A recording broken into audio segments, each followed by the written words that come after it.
현대인들은 홀로 사는 걸 두려워한답니다. 그래서 친구를 굉장히 중요하게 생각하지요. 그래서 많은 이들과 친구 관계를 맺는데 옛날의 친구 관계로는 이해할 수 없는 친구가 많지요. 세대를 넘어서 친구를 맺습니다. 제 페이스북 친구에는요, 우리 교회 중학생들도 많아요. 목사님 저하고 팔로워 해요 해가지고 친구를 텄어요. 그리고 공간을 넘어서서 해외에 있는 사람하고 친구를 맺기도 하죠. 우리가 알았던 옛날의 친구 관계로는 이해할 수 없는 친구들이 너무나 많습니다.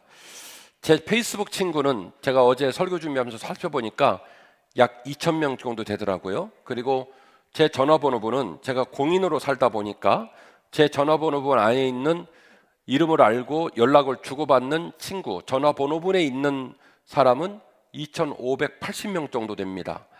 어마어마한 사람들이 전화번호분에 있죠. 아마 민간인이셔도 저보다 많은 전화번호 친구를 갖고 계신 분도 아마 이 자리에 있을 것 같아요. 카톡, 인스타그램, 페이스북, 블로그 수많은 사람들과 관계를 맺으면서 우리는 끊임없이 좋아요를 눌러줍니다. 당신이 좋아요. 당신이랑 친하게 지냈으면 좋겠어요 라고 좋아요를 누르면서 마음의 안정감을 생각하면서 살지요. 그런데 아이러니한 것은 이렇게 많은 사람이 친구 관계를 맺고 이렇게 많은 사람이 친구 속에 함께 있다고 말을 하고 있음에도 불구하고 많은 사람들은 외로움을 느낍니다. 이른바 대중 속의 고독 말이죠.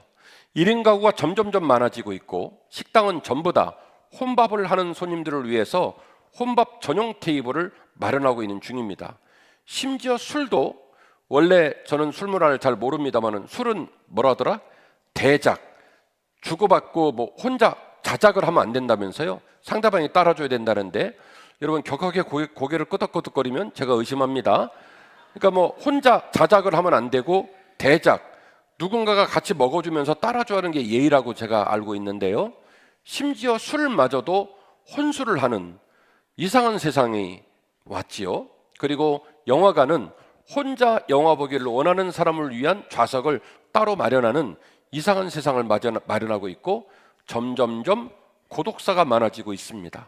앞집에서 사람이 죽고 윗집에서 사람이 죽었는데 썩어서 골마서 악취가 나야 비로소 경찰이 출동을 하는 참 비극적이고 이상한 세상을 살고 있지요.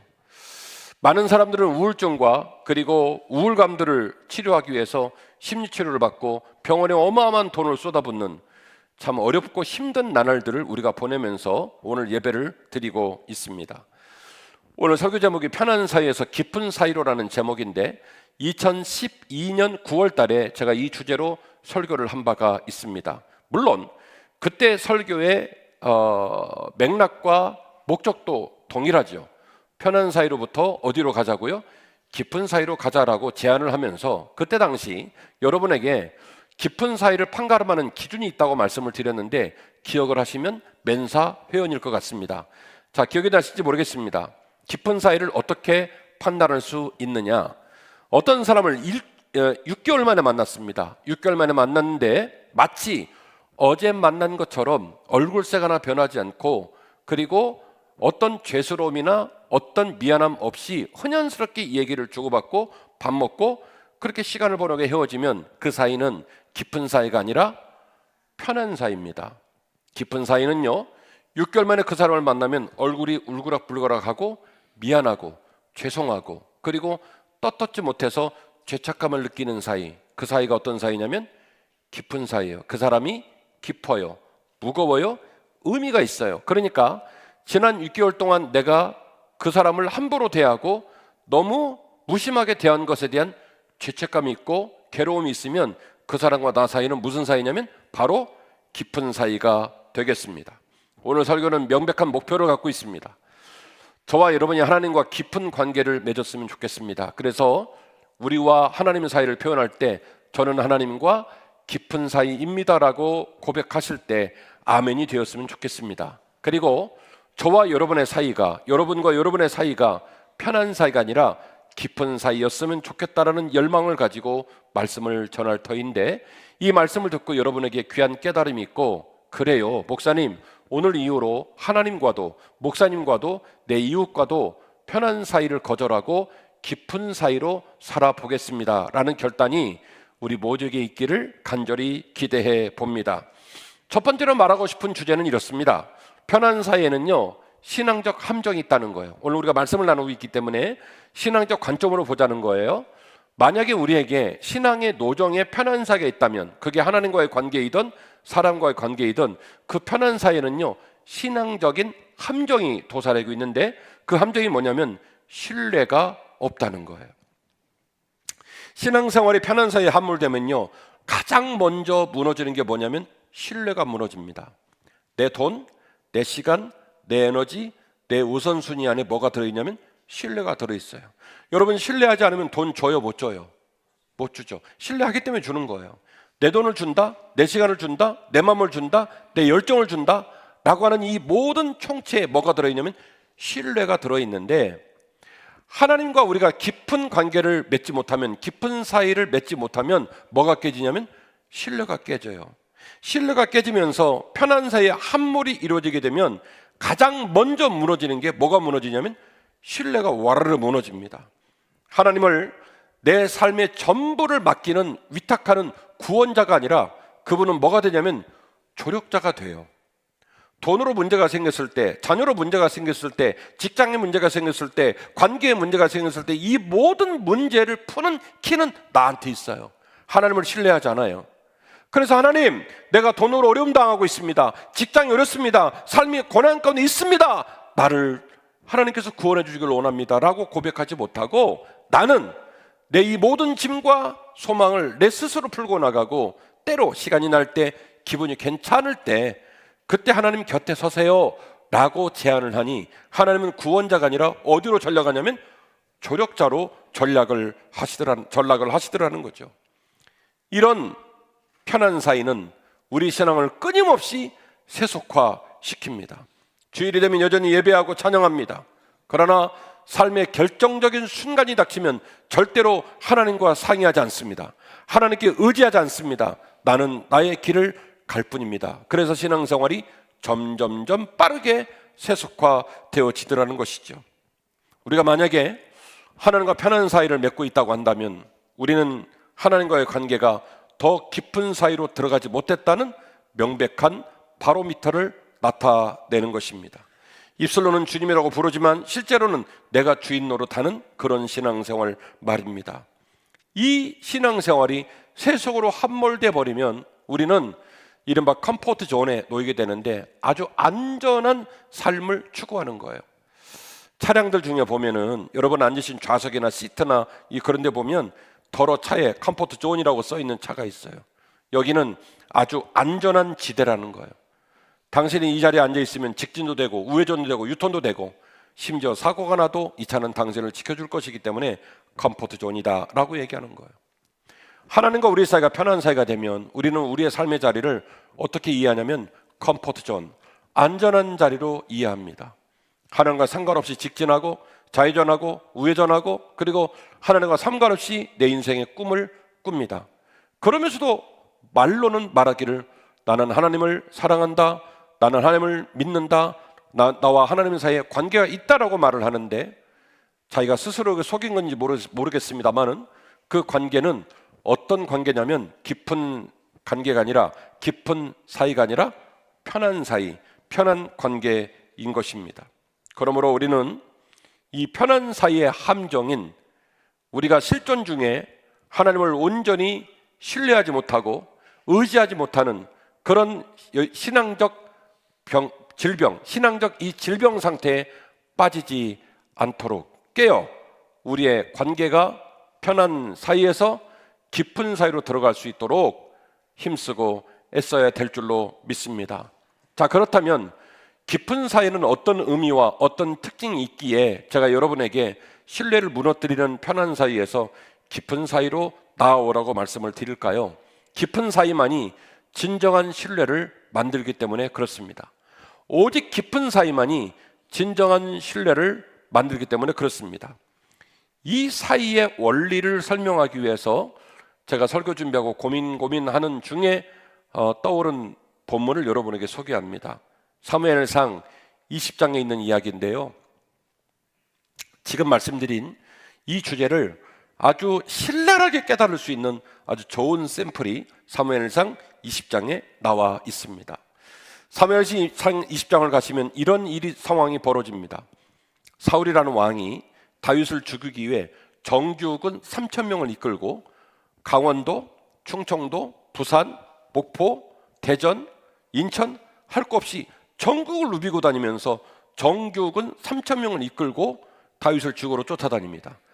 다윗은 민간인입니다. 심지어 이스라엘이 위기 상황에 놓여 있을 때 그 어리고 젊은 나이에 물맷돌 하나로 골리앗을 때려 죽인 민족의 영웅입니다. 그런데 왕이라는 작자가 정규군 3,000명을 이끌고 맨날 다윗을 쫓아다니는 거예요. 그러니 많은 시민들은, 많은 백성들은 그 도정에 사울을 볼 때 칭찬과 경배를 했겠어요? 뒷담화를 했겠어요?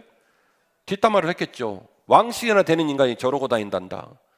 왕의 품위도 없이 정규군 3,000명을 끌고 우리 민족을 위해 헌신한 다윗을 죽이려고 저러고 다닌단다. 아마 욕도 많이 들었을 겁니다.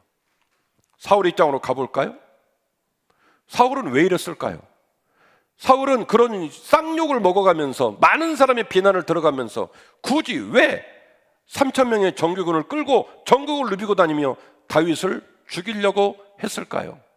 누구 때문이냐면 요나단 때문이에요. 이 나라의 왕위를 다윗에게 뺏기게 생겼는데 사무엘이 다윗에게 기름을 부었다는데 절대로 나는 이 나라를 다윗에게 주지 않고 누구에게 주겠다? 요나단에게 주겠다. 그래서 아들 하나 보고 아들 하나 살리려고 왕이라는 작자가 전국을 누비고 다닌 거예요. 사울은 사울 때문에 그런 게 아닙니다. 요나단은 이 어마어마한 사태의 이해 당사자입니다. 요나단 때문에 이 난맥상이 벌어진 거죠. 그런데 이 요나단이 절대로 친한 사이가 될 수 없고 절대로 편한 사이가 될 수 없는 이 요나단과 다윗이 어떤 일을 했는지를 함께 보실까요? 20장 11절입니다. 요나단이 다윗에게 이르되 친구야 나랑 들로 가자. 그래서 두 사람이 들로 나아갑니다. 그리고 말합니다. 내가 기도하고 있고 하나님 아버지께서 너와 나 사이를 끌고 가고 있는데 아마 며칠이 안 되어서 우리 아버지가 너를 살릴 건지 너를 죽일 건지 어떻게든지 결판이 날 것 같다. 그런데 친구야 내가 너에게 말하는데 나는 너를 지킬 거야. 나는 너에게 내 기회를 주고 내 마음을 주고 내 모든 걸 줄 거야. 이렇게 이야기를 해요. 잘 아시는 것처럼 화살을 쏴서 먼 곳으로 쏘면 우리 아버지가 너를 죽인다고 하니까 너 도망가야 되고 내가 가까운 데로 쏘면 들어와서 같이 밥 먹고 살자. 아버지 마음이 누그러져서 너 안 죽인다고 할 것 같아. 이런 얘기가 주고받으면서 마지막 헤어짐을 준비하는 얘기가 오늘 본문에 나와 있지요. 그런데 이 본문에 여러분 항상 읽으시지만 오늘 이 아침에 좀 생경하게 읽었으면 하는 엄청난 얘기가 나옵니다. 13절인데요. 그러나 만일 내 아버지께서 너를 해치려 하는데도 내가 이 일을 너에게 알려주어 너를 보내어 평안히 가게 하지 아니하면 여호와께서 내게 벌을 내리시고 또 내리시기를 나는 간절히 원한다. 쉽게 말하면 내 아버지가 너를 죽인다는 걸 내가 알면 내가 목숨을 걸고 너에게 이 사실을 통보하고 너를 살릴 거야. 내가 이해 당사자라는 이유로 나 때문에 아버지가 이 일을 벌이고 있다는 이유로 내가 만일 입을 다문다면 하나님은 내게 벌을 내리시기를 원해. 그 이어지는 본문은 더 놀랍습니다. 여호와께서 내 아버지와 함께 하신 것 같이 너와 함께 하시기를 원하노라. 이 무슨 얘기인 줄 아십니까? 하나님 아버지께서 사울을 기쁘게 여기셔서 이스라엘의 초대 왕으로 삼으셨어요. 그가 왕으로 그 나라를 통치할 수 있도록 그와 동행하셨습니다. 요나단은 말합니다. 하나님이 내 아버지를 택했고 하나님이 내 아버지와 함께 하셨던 그 동행이 이제는 끊어져 나와는 연결되지 않고 오히려 너와 연결되기를 원한다. 아멘. 두 분 나왔어요. 일부 예배에 제 친구 저기 앉아 있었거든요. 여기 계신 분 남편이에요. 저 베스트 프렌드예요. 일부 예배 때 물어봤어요. 제가 김근영 목사님 우리가 친구지간인데 한 100만 원 이유 없이 줄 수 있냐? 그랬더니 고개를 끄덕끄덕 하더라고요. 우린 그런 사이예요. 네. 그런데 말이죠. 저 집 아들이 지금 좀 있으면 결혼하거든요. 채민이가. 네. 근데 제가 친구라는 이유로 사모님 생각 한번 해보세요. 하나님께서 채민이를 지키시고 채민이와 동행하시고 채민이와 영원히 함께 하신 일이 일어나고 우리 신우에게서는 떠나시기를 원합니다. 신우는 뒤져도 상관이 없습니다. 그렇게 말할 수 있는 아버지가 어디 있겠어요? 그렇게 말할 수 있는 친구 사이가 어디 있겠어요? 친구를 아무리 사랑한다고 한들 사모님 저도 100만 원 그냥 줄 수 있어. 문제 안 돼요. 그런데 오늘 이 13절 말씀 보면 뭐라고 하냐면 친구야, 하나님 아버지가 내 아버지를 택했고 내 아버지와 동행하셨던 것처럼 이제는 내가 아니라 너와 함께 하시기를 원한다. 엄청난 얘기예요. 쭉 내려가서 17절 다윗에 대한 요나단의 사랑이 그를 다시 맹세하게 하였으니 이는 자기 생명을 사랑함 같이 그를 사랑했기 때문이었다. 이게 깊은 사이예요. 요나단이 택하는 편한 사이는 왕좌를 건네받는 겁니다. 친구 편에 서는 게 아니라 아버지 편에 서는 겁니다. 왜냐하면 자기가 이해 당사자이기 때문입니다. 아버지는 답답합니다. 왕궁, 통치, 백성 이 모든 게 가만히 있으면 지 건데 내가 저 때문에 이 난리를 치는데 온 백성이 흉을 봐도 끝까지 내가 이 길을 가는 이유는 저 하나 보고 이 일을 벌이는데 입 좀 다물고 있지. 가만히 있지. 내 편에 서면 자연스럽게 이 나라를 건네받을 텐데 그게 바로 편한 사이예요. 요나단은 이 편한 관계를 부정하고 저항했습니다. 아버지 편들면 됩니다. 아버지 편에 서면 됩니다. 이 자리에 우리가 많이 앉아 있습니다. 저와 여러분은 화장하고 옷 챙겨 입고 멀쩡하게 앉아 있습니다만 우리의 의식, 우리의 언어, 우리의 마음, 우리의 삶이 어느 기준에 서 있는지 한번 생각해 보셨으면 좋겠어요. 여러분 평상시 사람을 만나면서 관계를 맺으면서 어떤 언어를 쓰십니까? 어떤 마음가짐으로 사십니까? 어떤 인격을 갖고 있습니까? 편한 사이를 추구한다면 엄청난 유불리 아닙니까? 여러분 요즘 주식이 호황이죠? 사람과 사람 사이의 주식은요 물어보는 게 예의가 아니래요. 얼마나 이랬어? 얼마 땄어? 그거 물어보는 거 아니래요. 자기만의 비밀이거든요. 아무리 가까워도 관계가 그렇다고 하대요. 우리 일상생활 가운데 여러분 돈을 어떻게 쓰시고 시간을 어떻게 쓰시고 마음을 어떻게 쓰시고 관계를 어떻게 맺으며 오늘 이 자리에 서셨습니까? 요나단 입장에서 본다면 가만히 있으면 왕이 돼요. 가만히 있으면 나라가 내 앞으로 들어와요. 누가 봐도 요나단은 아버지 편에 서야 합니다. 아버지가 자기 때문에 이 일을 벌이고 있는데요. 그런데 요나단은 그 편한 사이를 거절하고 그리고 깊은 사이를 결정합니다. 아무리 봐도 나도 나라가 좋고 나도 왕위를 물려받는 게 내게 너무너무 좋을 일이긴 하지만 하나님 아버지의 뜻이 너에게 있고 하나님의 아버지가 너를 사랑하여 너를 다음 대통령으로 다음 왕으로 세우신다면 너는 내 사랑하는 친구인데 하나님이 너를 축복하셨으니 나도 너를 축복하겠다. 아버지는 이것이 내 권리라 하나 하나님께서 내게 주지 않기를 원하셨기 때문에 나도 하나님 말씀에 순종하여 너에게 그 일이 이루어지기를 원한다. 하나님이 내 아버지와 함께 하셨던 것처럼 내가 아니라 너와 함께 하기를 원한다. 이것이 바로 요나단의 인격, 요나단의 삶의 태도였습니다. 편한 사이는 나의 유익을 계산하지만 깊은 사이는 상대방의 생명을 자신의 생명처럼 지킵니다. 편한 사이는 위기가 오면 흩어지지만 깊은 사이는 위기 속에서도 언약으로 묶입니다. 요나단이 이런 얘기를 해요.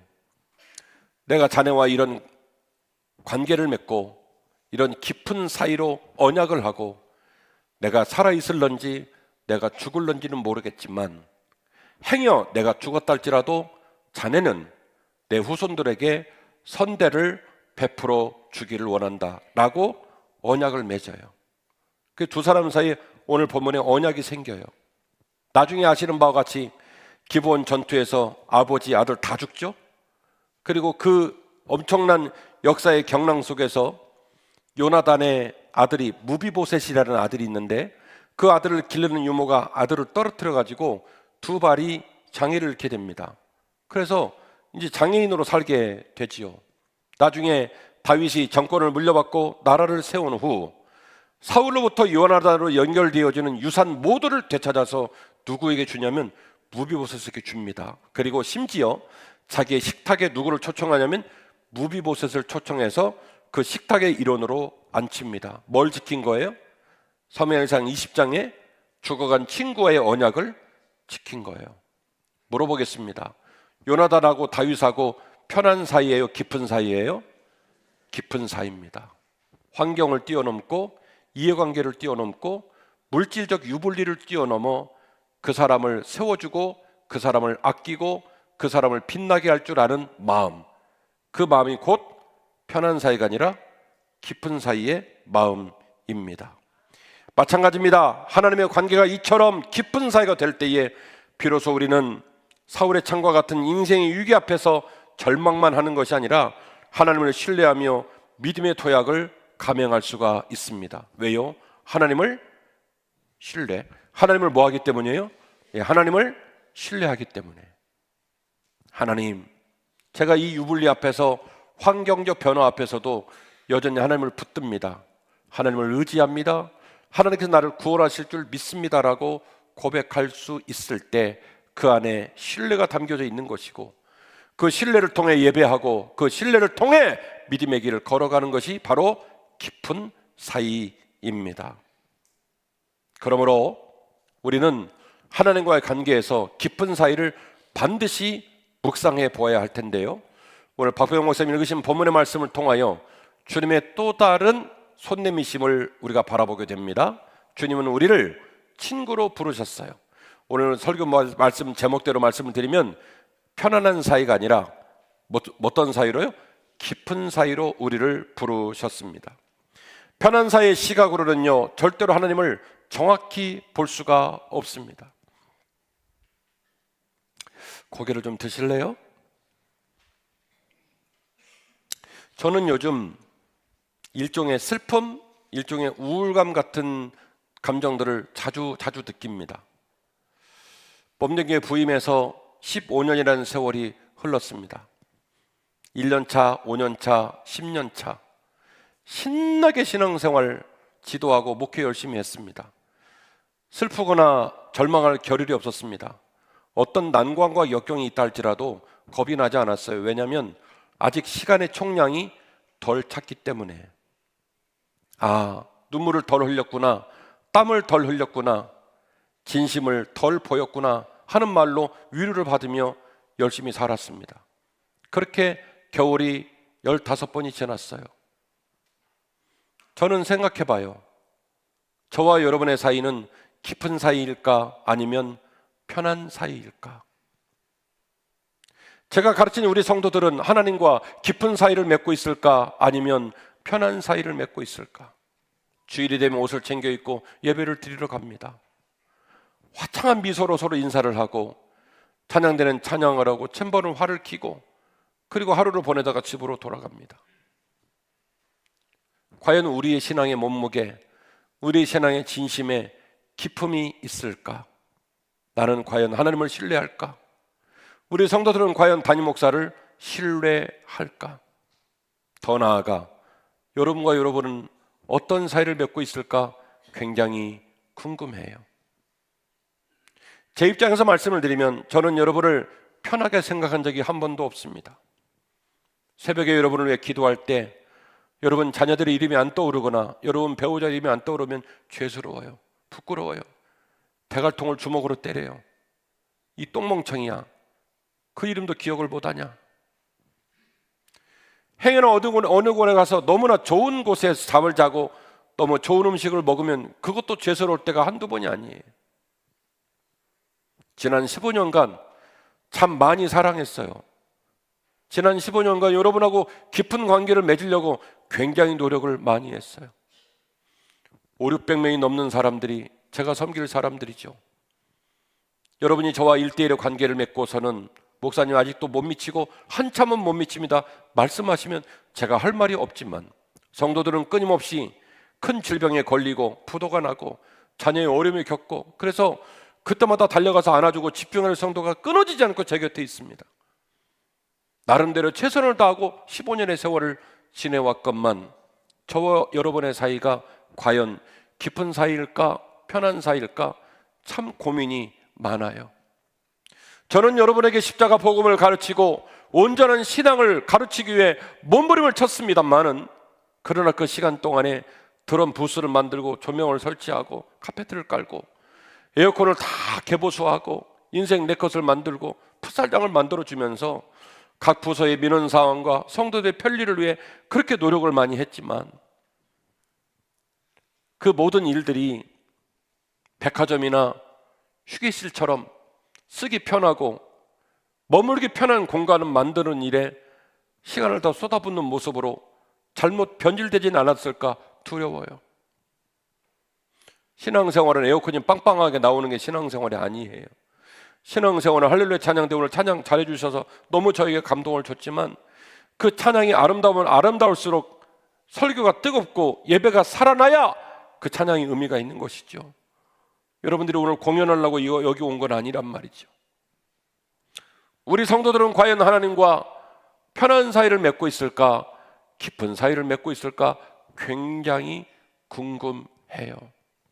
제가 왜 이 말씀을 드리느냐, 깊은 사이에 눈을 뜨지 못하면 예수님이 안 보여요. 깊은 사이에 눈을 뜨지 못하면 하나님 마음을 알 수가 없기 때문에 그렇습니다.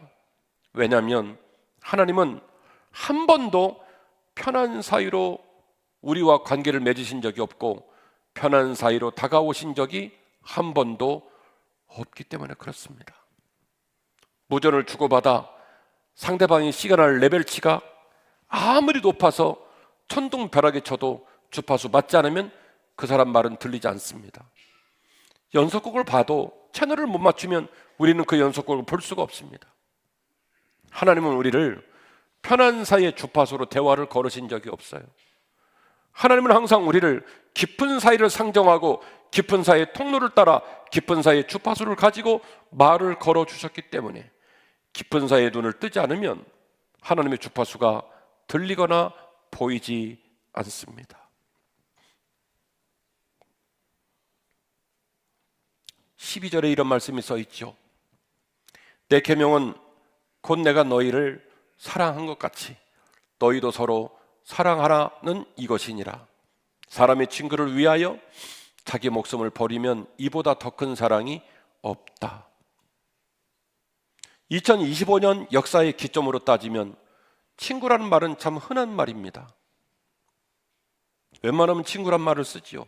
오죽하면 제 전화번호에 2580명이 친구로 있겠습니까? 근데 성경에 기록된 고대 사회는요, 친구는요 굉장히 희소한 언어예요. 특별히 양민이나 귀족들 입장에서는 자기가 만나는 사람 중에 90%가 다 종입니다. 아무나에게 친구라는 단어를 쓰지 않습니다. 지금은 종이 없는 시대이기 때문에, 심지어 제가 어렸을 때만 해도 선배 후배 그렇게 난리를 치던 이 사회가 그 경계가 무너지면서 5살 10살하고도 친구를 맺는 시절이기에 요한복음 15장을 읽으시며 내가 너를 친구로 불렀다는 말이 너무나 흔하게 다가올지 모르겠지만, 예수님 시절의 이 말은 세상을 뒤집어엎는 혁명적인 단어예요. 왜요? 자기가 만나는 사람 중에 거의 90%의 사람이 종이에요. 주님은 말합니다. 나는 너를 더 이상 외인으로 부르거나 종으로 부르지 않고 내가 너를 친구로 부르며, 사람이 사랑하는 사람 중에 가장 큰 사랑이 뭔지 아냐? 친구를 위해서 자기 목숨을 주는 것, 그 이상의 사랑이 없단다. 주님은 이 말씀을 실제로 몸으로 실천하셨어요. 십자가에 달리셔서 무려 6시간 동안 피를 쏟고 물을 쏟고 진액을 쏟으시며 산채로 죽어가시다가 끝내 옆구리에 창을 맞으시고 자기 목숨을 우리를 위해 기꺼이 주셨어요. 주님은 주님의 사랑이 대상이 된 우리를 편한 사이로 상정을 하거나 편한 사이로 보신 적이 한 번도 없어요. 주님의 시선과 주님의 언어와 주님의 마음과 주님의 진심에는 목숨까지 내어주는 진한 사랑만 담겨 있을 뿐입니다. 따라서 목사가, 성도가 이 주님과의 시선을 맞춤에 있어서, 이 주님의 목소리를 들음에 있어서, 이 주님의 진심을 나눔에 있어서 깊은 사이에 눈을 뜨지 못하면 주님의 목소리를 들을 수 없더라는 것이죠. 주님은요, 이 깊은 사이에 우리를 초청하시기 위하여 깊은 사이로 우리를 확장시키십니다. 14절인데요, 너희는 내가 명하는 대로 행하면 곧 나의 친구다. 이제부터는 너희를 종이라 하지 아니하리니 종은 주인이 하는 것을 알지 못함이라. 내가 너희를 친구라 하였노니 내가 아버지께 들은 것을 다 너희에게 알게 하려 하였음이니라. 할렐루야. 수행비서, 수행하는 종은요 가장 편하죠. 서로 가장 가까워요. 24시간 같이 지내요. 잠도 같이 자요. 밥도 같이 먹어요. 항상 이야기를 주고받아요. 그러나 주인은 주인이고 종은 종입니다. 주님 말합니다. 나는 너희를 종으로 생각한 적이 한 번도 없다. 나는 너희를 나보다 덜 떨어지는 종으로 그렇게 취급한 적이 한 번도 없다.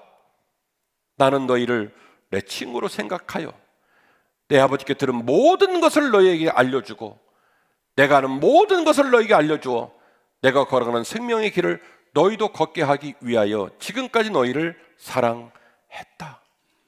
그래서 종의 신분에서 친구의 신분으로, 모든 걸 알 수 없는 신분에서 모든 걸 알 수 있는 신분으로 주님은 더 깊이 우리를 끌어당기시고 끌어가시는 거예요.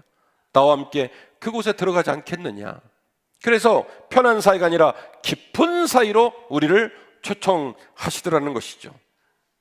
그리고 주님은 이렇게 우리를 사랑하셨던 것처럼 이 깊은 사이를 실천하라 명하십니다.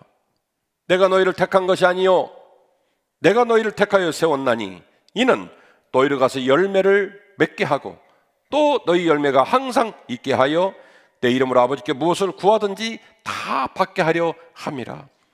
내가 이것을 너희에게 명함은 너희로 서로 사랑하게 하려 함이라. 아멘.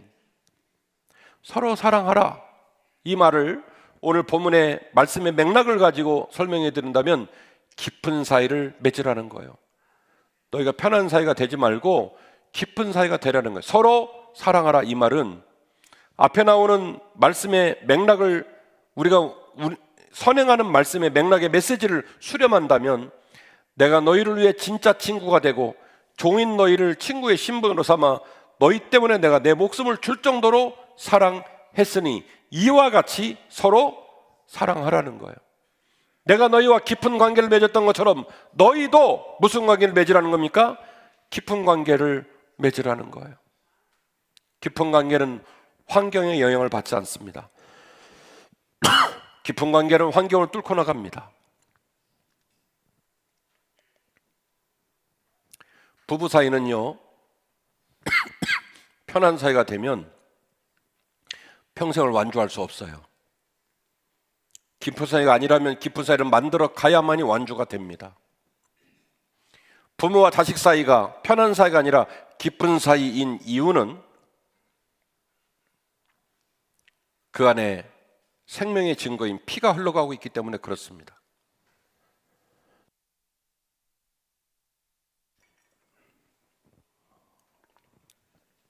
제가 알기로 자식은 죽을 때까지 부모의 사랑은 모릅니다. 여러분 자식들은 어떤지 모르겠지만 저는 제 자식들에게 정식으로 아주 어렵고 정중하게 사과를 한 번도 받아본 적이 없어요. 사과를 하면 제가 하고 용서를 하면 제가 하고 그리고 없었던 걸로 지워주는 것도 제가 하지 자식이 그걸 해본 적은 본 적이 없어요. 그럼 제가 억울해가지고 그걸 치부책에 적어놨다가 우리 신우 40살 먹었을 때 앉으라고 해가지고 증거 자료를 제출하고 그럴까요?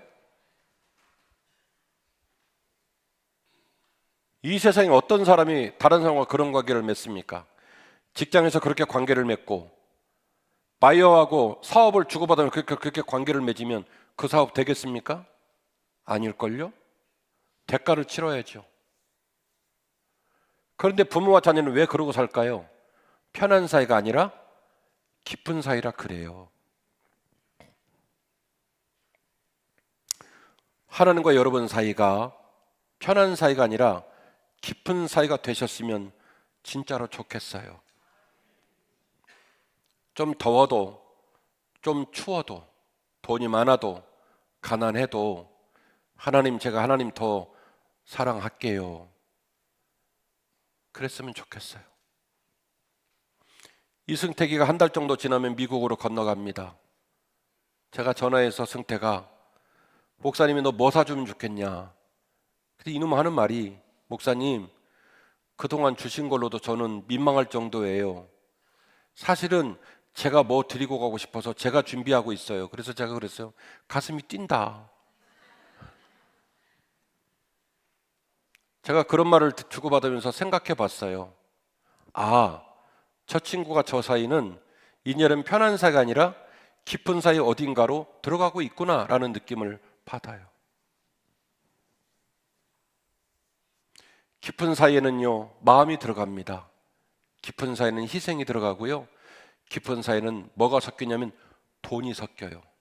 깊은 사이에는 정성이 들어갑니다. 깊은 사이에는 기다릴 수도 있어요. 또 편한 사이는요, 지금 말씀드린 소중한 단어 어느 것 하나도 들어가지 않아요.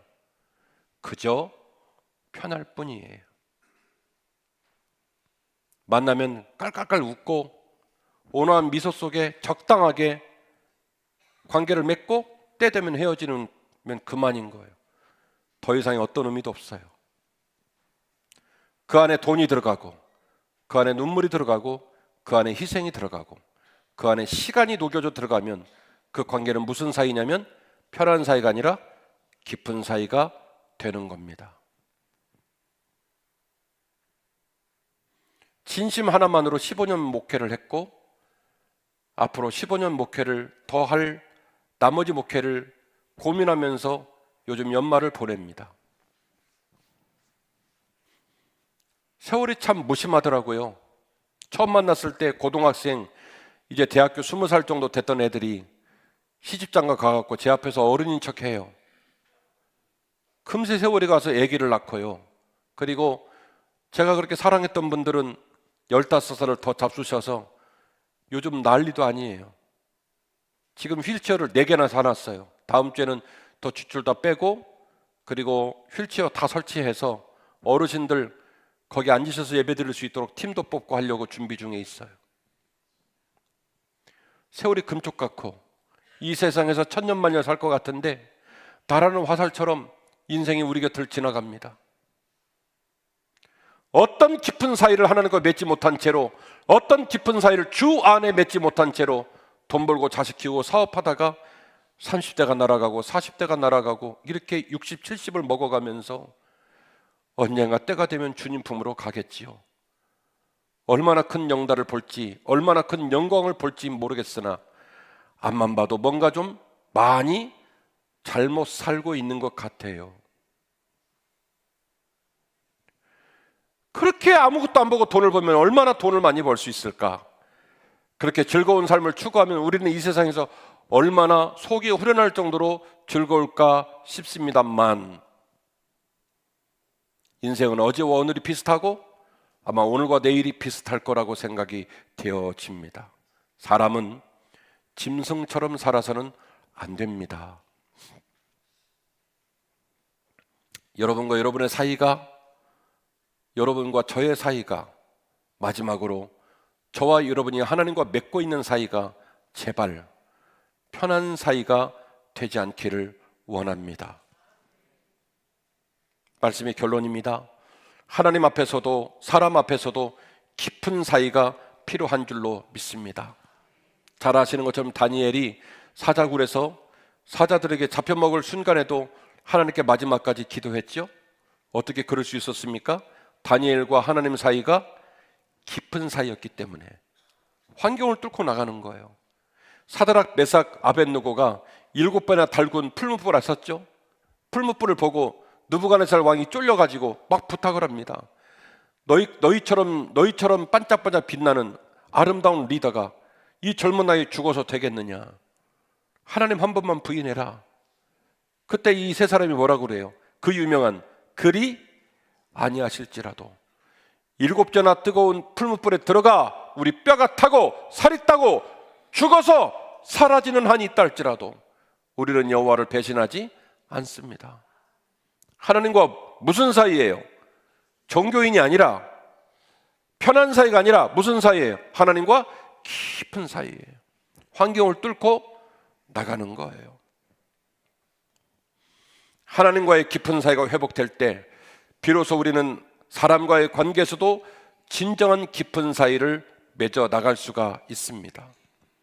나에게 유익을 구하고 유불리와 환경에 함몰되는 그런 사이 말고요, 우리의 삶 가운데서 환경을 뚫고 나가는 깊은 사이가 그때부터 시작이 된단 말입니다. 요나단처럼 형제의 아픔을 내 생명처럼 여기며 함께 짐을 지는 깊은 사이를 추구할 수 있는 힘이 비로소 장착이 되더란 말입니다. 편한 사이는 달콤하지만 영혼의 허기를 채우지 못하며 위기에서 우리를 절대로 건져낼 수 없습니다. 오직 깊은 사이만이 신뢰를 낳습니다. 편한 사이는 신뢰가 없고요, 깊은 사이는 신뢰를 없는 신뢰도 만들어 나갑니다.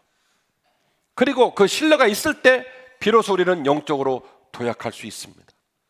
세상적 유불리, 돈의 유불리, 시간의 유불리, 우리의 환경의 유불리를 뛰어넘을 수 있는 그 신앙적 도전이 어디서 오냐면 하나님을 향한 신뢰에서 오는 거예요.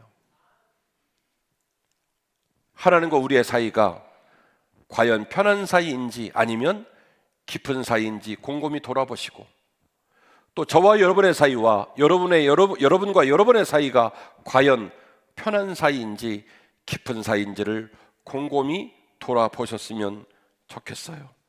하나님은 오늘 우리를 이 그 깊은 사이로 부르십니다. 나의 편함을 포기하고 주님의 마음을 나누시는 기도의 자리로 나아가야 할 줄로 믿습니다. 나의 시간을 떼어서 형제의 아픔에 동참하는 헌신의 자리로 나아가야 할 줄로 믿습니다. 이 깊은 사이를 위한 신앙적인 노력이 시작이 되어질 때에 우리의 삶의 모습은 비로소 편안한 사이에서 주는 영적인 무기력함을 떠나 하나님을 신뢰하며 담대히 전진하는 깊은 사이로 나아가게 될 줄로 믿습니다. 주여, 나에게 깊은 사이를 허락하소서. 주여, 우리 부부가, 우리 자녀와 부모가, 교우가, 성도와 목사가 편한 사이를 이제는 거절하게 하시고 깊은 사이를 맺게 하여 주옵소서. 우리 모두의 기도 제목이 되시기를 주의 이름으로 축원합니다. 함께 일어서실까요? 찬양.